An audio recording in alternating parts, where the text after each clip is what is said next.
पूज्य श्री महाराज जी से निवेदन करूंगा कि वो हम सभी को अपना आशीर्वाद प्रदान करें।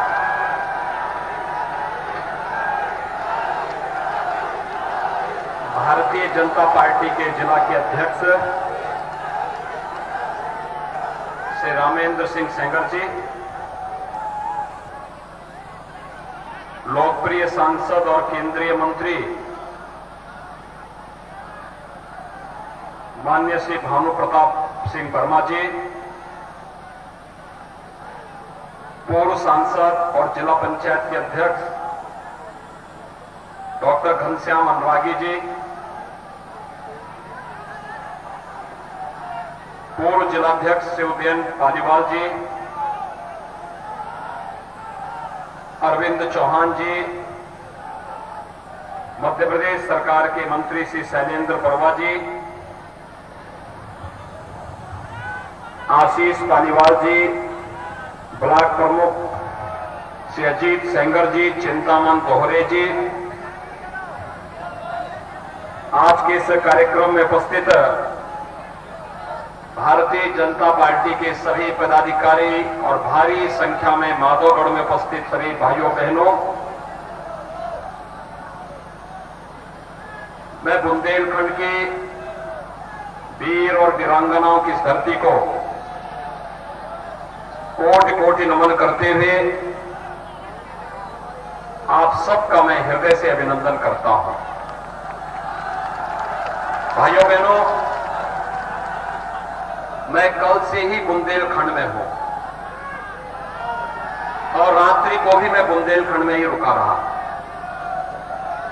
कल मैंने महोबा, हमीरपुर, राट, ललितपुर, झांसी, आज सुबह बबीना, गरोठा, इन सभी क्षेत्रों का दौरा करने के बाद अब मैं माधोगढ़ में आया हूं। भाइयों बहनों, बुंदेलखंड को और खासतौर पर जालौन को जिन लोगों ने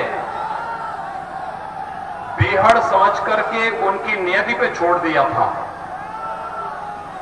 आजादी के बाद विकास के लिए तरसाया था, एक एक बूंद पानी के लिए तरसाया था, आज मैं आप सबसे अपील करने के लिए आया हूं कि जब हर घर नल की योजना डबल इंजन की भारतीय जनता पार्टी की सरकार का जब ये साकार हो रहा है, तो भाइयों बहनों, जो 70 वर्षों तक जिन लोगों ने एक एक बूंद जल के लिए आपको और आपके आने वाली पूर्वजों पीढ़ियों को तरसाया, इन लोगों को वोट के माध्यम से ऐसा करारा जवाब दीजिए कि इन सबकी जमानतें जब्त हो जाए। अब ज्यादा दिन नहीं भाइयों बहनों, कुछ ही महीनों में हम जालौन जनपद की, चाहे वह कालपी हो या माधोगढ़ हो या औरई हो, सभी विधानसभा सीटों पर हर गांव में हर घर तक शुद्ध आरओ का पानी पहुंचाने की कार्रवाई पाइप से करने जा रहे हैं। कार्य चल रहा है ना, कहीं पे पाइप बिछाए जा रहे हैं, कहीं ओवरहेड टैंक बनाए जा रहे हैं, कहीं पर ट्रीटमेंट प्लांट लगाए जा रहे हैं। आखिर ये काम 70 वर्षों में क्यों नहीं हो पाया? भाइयों बहनों, 70 वर्षों में इसलिए नहीं हो पाया क्योंकि 70 वर्षों में जिन लोगों ने प्रदेश के अंदर शासन किया, देश में शासन किया, उनकी संवेदना गांव के प्रति नहीं थी, गरीब के प्रति नहीं थी, नौजवान के प्रति नहीं थी, अन्नदाता किसान के प्रति भी नहीं थी, महिला सुरक्षा के प्रति भी नहीं थी। उनकी संवेदना तो पेशेवर माफिया और अपराधियों के प्रति थी या देशद्रोही तत्वों के प्रति थी, आतंकवादियों के प्रति थी, जो सुरक्षा पे सेंध लगा करके भारत के आन मान और शान के विरुद्ध लगातार भारत को चुनौती देते थे। याद करिए 2012 में जब समाजवादी पार्टी की सरकार आई थी, उस समय के मुख्यमंत्री ने जो सबसे पहला फैसला लिया था वो फैसला लिया था अयोध्या में राम जन्मभूमि पर आतंकी हमला करने वाले आतंकवादियों के मुकदमों को वापस लेने का, काशी में संकट मोचन मंदिर पर हमला करने वाले आतंकवादियों के मुकदमों को वापस लेने का,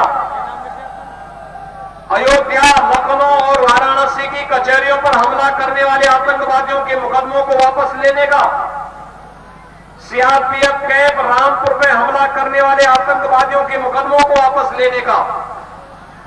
समाजवादी पार्टी की सरकार का पहला निर्णय ही आतंकवादियों के मुकदमों को वापस लेने का था और उसी से अंदाजा लगाया जा सकता है कि उनकी सहानुभूति, उनकी संवेदना आतंकवादियों के प्रति थी, पेशेवर माफियाओं के प्रति थी, जनता जनार्दन के प्रति नहीं। और भाइयों बहनों, जब 2017 में भारतीय जनता पार्टी की डबल इंजन की सरकार आई तो हम लोगों ने पहला जो 3 निर्णय लिए, पहला निर्णय था अन्नदाता किसानों के 86 लाख किसानों के 36,000 करोड़ रुपए के कर्ज माफी का। हमारा दूसरा निर्णय था बेटियों की सुरक्षा के लिए एंटी रोमियो स्क्वाड थाना क्षेत्र में गठित करने का। और हमारा तीसरा निर्णय था कि प्रदेश भर में जितने भी अवैध बूचड़ खाने चल रहे हैं, इन अवैध बूचड़ खानों को 24 घंटे के अंदर बंद करने का। 3 निर्णय हमारे थे। ये निर्णय अन्नदाता किसानों के लिए थे, पशुपालकों के लिए थे और बेटियों की सुरक्षा के लिए थे। आप देख सकते हैं पिछले 5 साल के दौरान मैं जितनी बार बुंदेलखंड का दौरा किया हो, जितना दौरा मैंने बुंदेलखंड का किया है, मैं दावे के साथ कहता हूं कि सपा और सपा की 14 वर्षों की सरकार प्रदेश में थी। 3 मुख्यमंत्री थे। इन तीनों मुख्यमंत्री से मैं कहना चाहता हूं, इन्होंने अपने 14 वर्ष के कार्यकाल में तीनों ने पूरे प्रदेश का जितना दौरा नहीं किया होगा, मैंने अकेले बुंदेलखंड का उतना दौरा किया था। और भाइयों बहनों, बुंदेलखंड का दौरा ही नहीं किया, हर दौरे में बुंदेलखंड के लिए एक नई सौगात, एक नया उपहार भी लेकर के आए। याद करिए, पहले दौरे में मैं आया था, मैंने पहले दौरे में बुंदेलखंड के लिए बुंदेलखंड एक्सप्रेसवे की घोषणा की थी।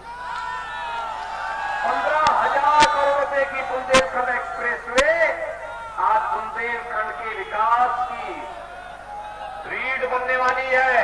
और याद करना, ये बुंदेलखंड एक्सप्रेसवे बनेगी तो भाइयों बहनों, ये बुंदेलखंड एक्सप्रेसवे हर एक जनपद में औद्योगिक क्लस्टर बनाएगी। और मैं कह सकता हूं, जिस दिन बुंदेलखंड एक्सप्रेसवे पे औद्योगिक क्लस्टर बनेंगे, मेरे बुंदेलखंड के नौजवानों को तब बुंदेलखंड के बाहर कहीं नौकरी और रोजगार के लिए नहीं जाना पड़ेगा, बल्कि दुनिया नौकरी और रोजगार ढूंढने के लिए बुंदेलखंड में आएगी।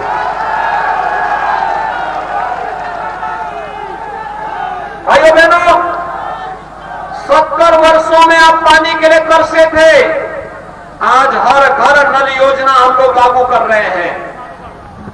12 से अधिक ऐसी सिंचाई की बड़ी परियोजनाएं बुंदेलखंड की जो आजादी के बाद कभी पूरी नहीं हो पाई, आज हमारी सरकार ने उन्हें पूरा भी किया है।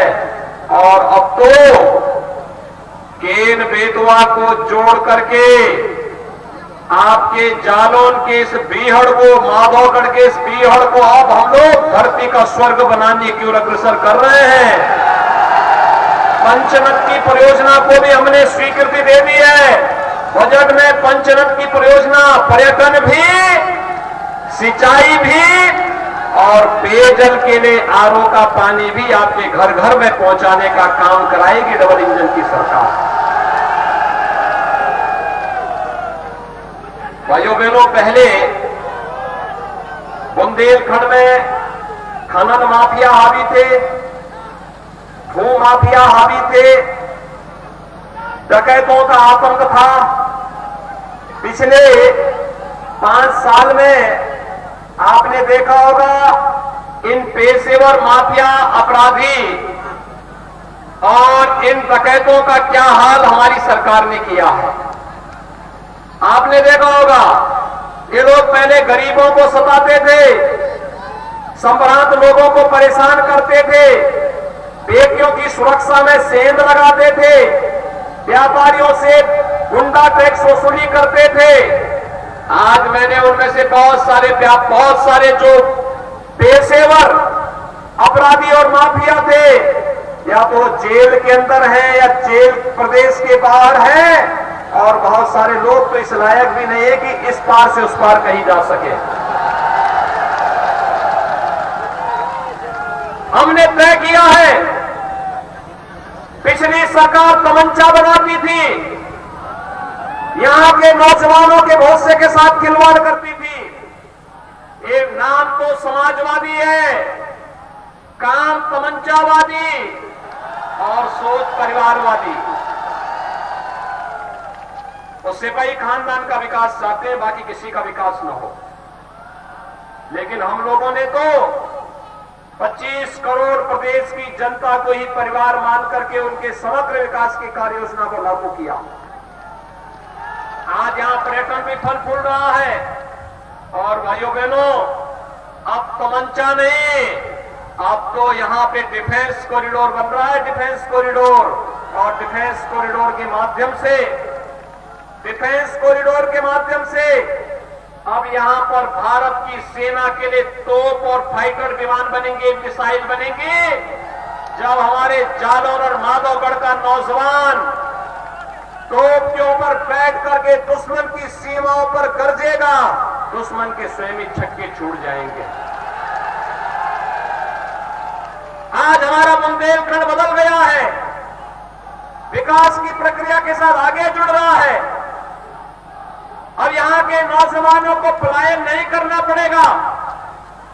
भाइयों बहनों, हमारी सरकार ने आने के साथ जो कार्य यहां पर प्रारंभ किया, आप थोड़ा उस पर नजर डालेंगे तो आपको पता लगेगा कि वास्तव में पिछली सरकारें कितना बड़ा अन्याय करती थी। हमारी सरकार ने आने के तत्काल बाद 58,600 से अधिक किसानों का कर्ज माफ किया था आपके इस जनपद के अंदर, 58,600 से अधिक। और भाइयों बहनों, 2,11,000 से अधिक किसानों को हम लोग सालाना डबल इंजन की सरकार प्रधानमंत्री मोदी जी के नेतृत्व में 6,000 रुपए हर वर्ष उनके खाते में